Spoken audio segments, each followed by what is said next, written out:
To Jesus I will bring. I surrender everything. Not my will, but Christ in me. I'm yours. Undeserving, I receive. Everlasting for me. All I ever want to be is yours. Oh, it's amazing how you let me. I live for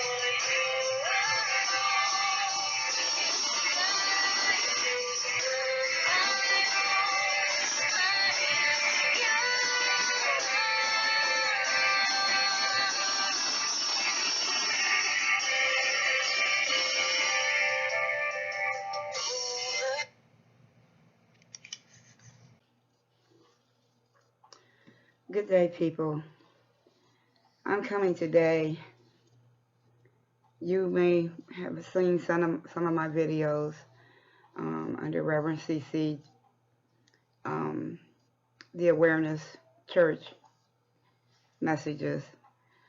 And I'm coming today to talk to you about a personal experience as well as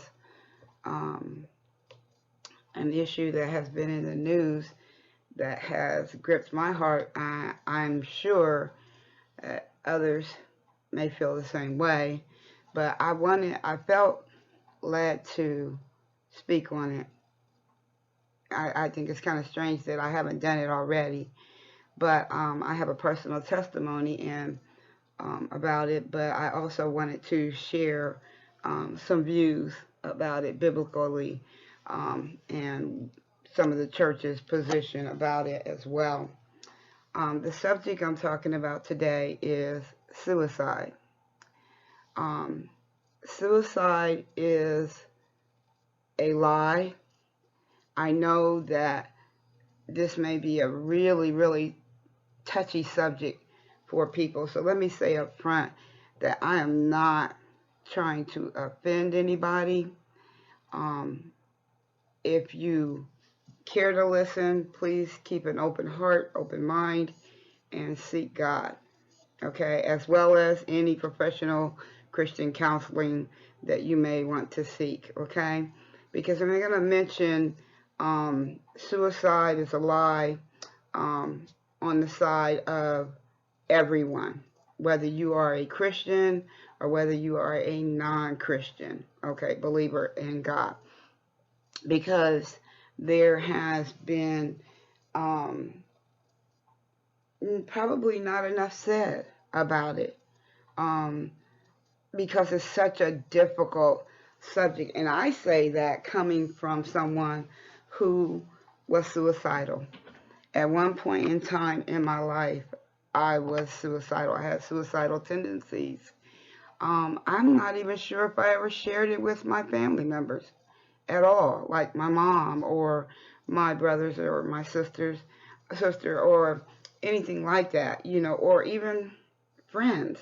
I don't think I shared it with anyone. But and if I did, it may have been in an open group at a local church or something to that effect. I don't recall, you know, and usually those memories do not leave, just like the memories of having been suicidal to the point that God had to intervene and stop it from happening. And grant you, if you know a little bit about my testimony or some of my videos, I've been saved since I was a child. I tell people I was saved from the womb because the earliest memory of talking to God, you know, and relating to God, I was 3 years old. I was also, excuse me, I remember this, you might want to say, sorry for the junky throat, y'all, but I remember this. I have good memory. Okay. My background, as far as God is concerned, I have good memory, and some of the history that has happened in my life and some things that have been done that I've seen God do, those memories stay with you. And I am also an abused child, or was, and or I should say person, but I was as a child. And so I was talking to God and in connection with God and aware of God at the age of 3, during which time I was being abused. And it was family abuse. It was sexual abuse, but that's not the subject that I'm trying to bring out here. I want to talk to you about suicide, for believers, Christians in God, through Christ Jesus, and for unbelievers. And I'm praying to help someone with my testimony. I gave you a little bit of personal background because what happens to people in life matters. You know, your life matters. What happens in your life matters. And it matters greatly and gravely, because whatever happens to you in life, depending on what it is, especially and when it happened, like stuff that happens in childhood, if it's abuse, it's going to last for the rest of your life. Whether you get delivered from it, whether you get healed from it, whether you become a champion over the subject or the topic of it, whatever it was that you have been through, especially when people are able to rise above it and reach other people, especially through God, because God in the scriptures tell us that the things that we go through is not for us, it's actually for other people. And generally, when you've been through something, some kind of tragic abuse or trauma, you end up helping other people. It's usually a part of your ministry on your life, whether you are an actual ordained minister or a minister just with license, or you are a lay minister, or you are just a Christian, okay? God oftentimes will use you to reach out to people who need what you have gotten through, okay? And so that's what I've seen God do time and time again. I'm not young. I've been here for decades. So I have a lot of history in God. And I have a lot of traumatic history from the past that God has brought me through. And so I don't know. I'm having a little difficulty even trying to approach the subject. So maybe that's why it's taken so long for me to even speak on the subject.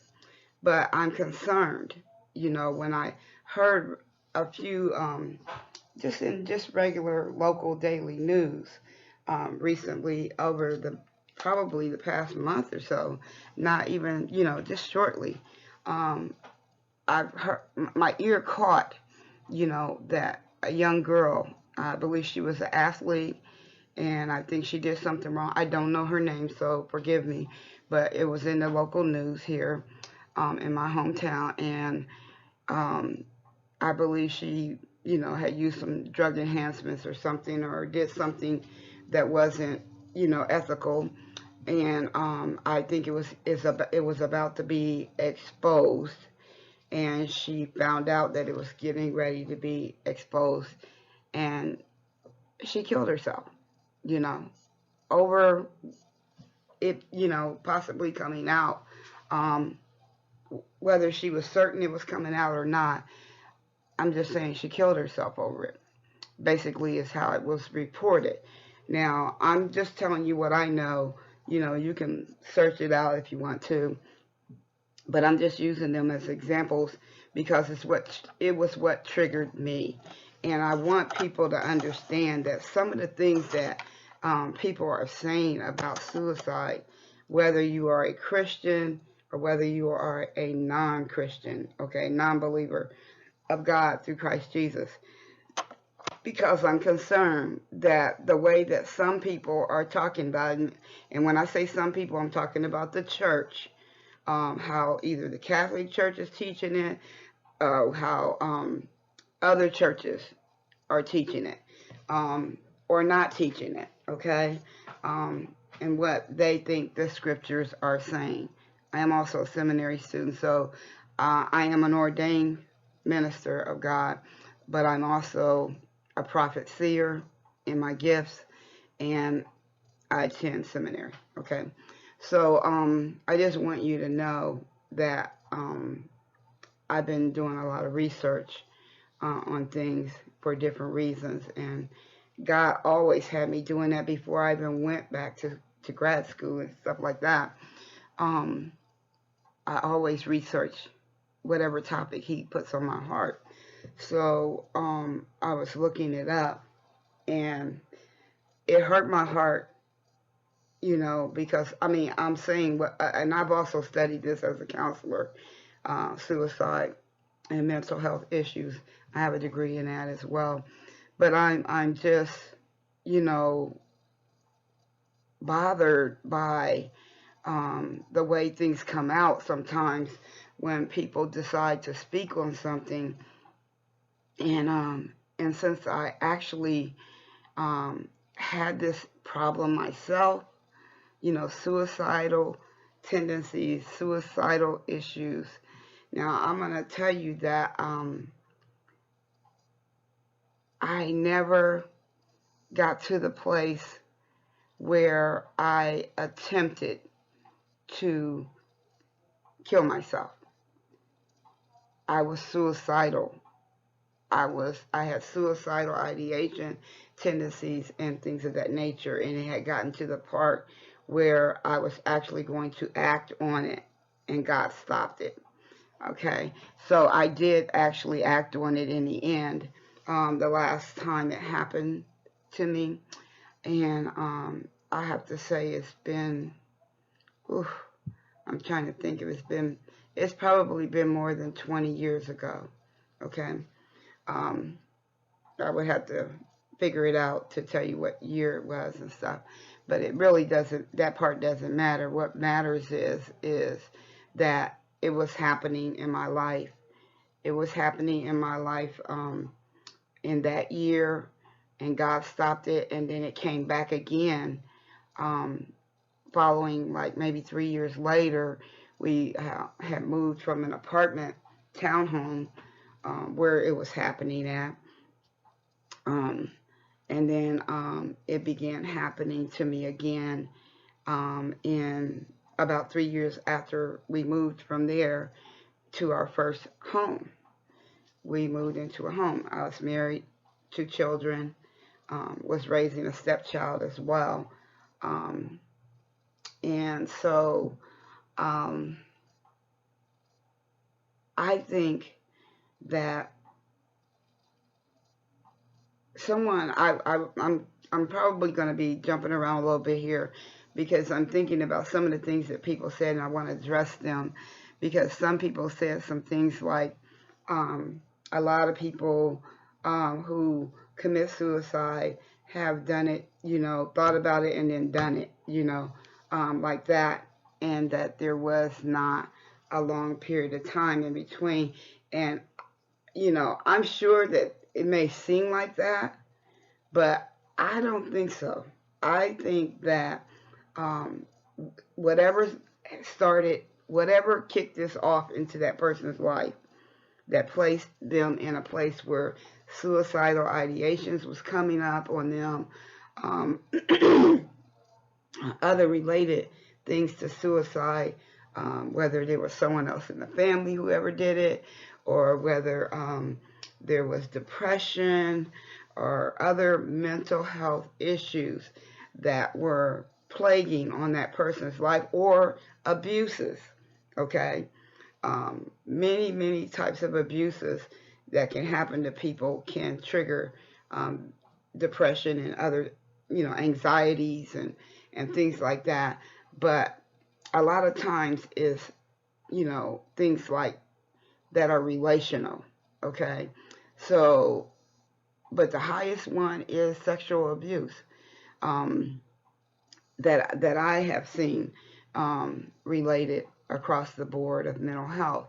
Then I would say after that would be physical abuse or neglect, and I'm talking about stuff that happens in the first family of your life, or that child's life, their first family, and when it happens in childhood, it traumatizes that person's life, you know, and so they're constantly getting over um, or contending with the fallout from what happened to them. They might have gotten up, and was able to walk away from the abuse and go on and live a seemingly normal life, okay? And when I say normal, just the normal things that everybody do in their life. You grow up, you go to school, you go off to college, you don't go off to college, or you get jobs, and you go on with your life, and you remain single, or you get married, or just the normal stuff, okay? It affects you so relationally, especially when it's not healed, when it's not delivered, when it's not dealt with. And most of the time, that's the way it goes down. People don't get it dealt with, because they are able to hold a job down, or they're able to go to school, or they're able to have relationships in their lives. But if you really look closely at these areas, there are problems there. There are problems that they're experiencing, and they go from one problem to the next. And after a while, you either learn how to cope with it, or you learn how to clean up your messes, of these problematic areas in your life, and you go on. It's been reported that a lot of times people are loners, in these situations, or they're very charismatic people, and they just a hot mess all the time, from one thing to the next. And it's all relational, okay? And so they have problems not only in their social life and family life, with other loved ones and stuff, um, or they have problems, or they have problems on their jobs, any places where they have to contend with relationships up close and personal and ongoing, okay? Where they really don't have a whole lot of ability to do anything about it. They have to be at a job, or they have to be in this group of people, or they have to work with this or that, people type of situation. So those things are affected. And as a person who was suicidal in my past, and it was only I want to say it was only in my adult life, but when I was a very young child, I used to have visitations with God. I'm not going to get into all of that for you right now. Just believe me, I have a testimonies of it, and you don't have to believe me if you don't want to, but I'm just using it to tell you that I remember I used to go on these walks with God to heaven. He used to take me on walks to heaven because I was being abused during that time, and I used to sit and rock, and rock with my eyes closed. And while I was doing that, I would go on walks with God. He would come and take me by the hand, and we'd walk the streets of gold. I had not even seen a Bible before, but I know that's what I saw, okay? And God told me, because I told God, I said, I don't want to be here anymore. Why am I here? Why am I in this earth is what I was asking God. I said, I don't want to be here. I don't belong here. I don't live here. I knew that this place, the world, was not my home. As a child, I knew this. And I was about 5 when I was having those, because I was in I'm trying to remember. Probably was about 6, because I was in kindergarten before we moved to this other house, and we spent a lot of years at this last house. So I was in kindergarten before that. I was in first grade when we moved there. So I was having dreams at that time about that at that age. And God was, well, they weren't dreams. They were actually open visions because I was not asleep. I had my eyes closed. I was rocking. If you know what rocking is, it's a movement back and forth on my mom's sofa, mom and dad's sofa. And so I used to do that a lot. It was like a habit, or maybe it was a nervous habit or something. I don't know. It comforted me. And so I used to do that. Okay, I found out that other abused children do that as well. Later in life, I found that out. But it was during those times, and God told me that I couldn't come home. He said, "You're right. This is not your home." He said, "This is your home."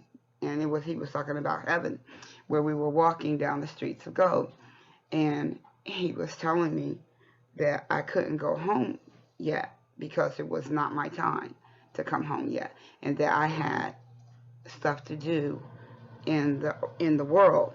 I still had things to do on earth, and so I couldn't come home yet. And so I took it as a meeting with God, that where God was helping me to get through the abusive nature of my life and what I was going through, and him giving me strength to know that I had a purpose to be here for, and to just hold on, and that one day I would be coming back home to be with him, where my real home was. So I think that the abuse, as it was going on, was causing severe damage, to the point where, I was called names by my siblings, the strange one, blah, blah, blah. So anyway, it's not that people don't see that something's going on with the child or the person. It's just they don't know what to do about it. They're not sure what to do about it. Even if they've been through it themselves, because I knew there was people around me that knew what I was going through, but couldn't help me. And yet they were adults. They couldn't help me. And of course I couldn't tell anybody at that time, because I was told that something bad would happen to me, and something bad would happen to my dad, blah, blah, blah, or the family, blah, blah, blah. Okay? So these things travel on through your life. Even when you got God in your life, because this world is full of sin. Once man fell into sin, committed sin, the world was in sin. Once the devil got kicked out of heaven, sin was in the world. And man had to contend with the tricks and traps of the enemy, the devil. And so all people here are exposed to that. And all people come into the world since Adam and Eve with sin tendencies. Okay, so when I say tendencies, you may have a tendency to want to be promiscuous. Usually there's another reason for that, why people are like that. Usually it's abuse, sexual sins of their past, whatever, Usually, especially young people, if you see young people with these tendencies, or children with these tendencies, someone has touched that child. You just got to know that, okay? And when you see them going off in different directions and, different identities and, wanting to claim different genders and all the stuff you see today, it all has to do with that. We're not going to get into all of that, but I'm just mentioning it so you understand. But my testimony was, one that, I went through a lot of depression. But I really didn't know. I knew a lot about other people in my family and who was suffering and who was not. I could see it, You know, like I said, I'm a prophetic seer. So that means I can see, I have open visions, I have closed visions, I have dreams and visions and things that God reveals to me, you know, about people's spirits, you know, about their spirit. Because that's the gift. It's called discernment of spirits. It's nothing spooky ooky about it. It's a gift from God. And it helps you. Because the scriptures tell us, you know, that we are not supposed to know people by their flesh, by the things they do. And it's not to excuse what they do and how they live and behave and things like that. Is that you should know them by their spirit. You should know who, because that's who they really are. You are your spirit. Your spirit is who you really are, okay? Okay, and your spirit is housed in this clay body made from the dirt, the earth, Adam and Eve, remember that? Okay, so that's what I mean when I say I know things about people, and God reveals it to me for a reason. You know, when I was younger, it was mostly He was training me, teaching me, exercising that gift in me so that it could be used later and along the way. Also, it was used to protect me. I used to have a lot of demonic dreams where the devil was coming after either me, but he could never catch me because I belong to God. He could never kill me because I belong to God. But the dreams began to change where he was coming after family members and people, you know, that could not protect themselves against the devil. And so in my dreams, I used to have dreams of protecting people, always protecting people and keeping them from being harmed by the devil. Does that spell minister to y'all? I guess it does. I was called at an early age. I always